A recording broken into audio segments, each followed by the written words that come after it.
महायुती अंतर्गत लढाई आहे. आम्ही बघतोय फक्त कायदा महाराष्ट्र शासनाने विधिमंडळात 1,00,000 सोसायटींसाठी एक कायदा केला आणि त्यामध्ये ज्यावेळी संचालक मंडळाची मुदत संपेल त्यावेळी ते कंटिन्यू राहायचं, परंतु आता त्याच्यावर प्रशासक अशा पद्धतीची तरतूद केलेली आहे. त्यामुळे आता कालच्या हायकोर्टच्या निर्णयामुळं ह्या 1200 संस्थांचा निर्णय लागणं अत्यंत महत्त्वाचं आहे. कारण की या 1200 संस्थांवर अन्याय होऊ नये अशी आमची सुद्धा अपेक्षा त्या ठिकाणी आहे. तक्रार कुणी केली 1200 बद्दल, परत 1200च्या बद्दल कळवळा कुणाला आला, हे सगळ्या कोल्हापूर जिल्ह्यातल्या संस्थांनी बघितलेलं आहे. आणि त्यामुळं उद्या 5 मे नंतर आता शेवटी शासनाच्या हातात आहे. शासन काय निर्णय घेते बघू.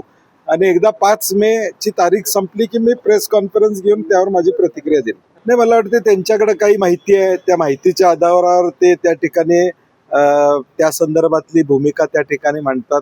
कोणीतरी त्यांच्यावर बसून नेमकं त्यांच्याकडे काय माहिती आहे, काय अडचणी आहेत, त्या त्यांच्याशी बोललं पाहिजे. कोणीच बोललं नाही तर ते शेवटी त्यांच्याकडे ज्या आलेल्या माहितीच्या आधारावर ते वक्तव्य करत जाणार.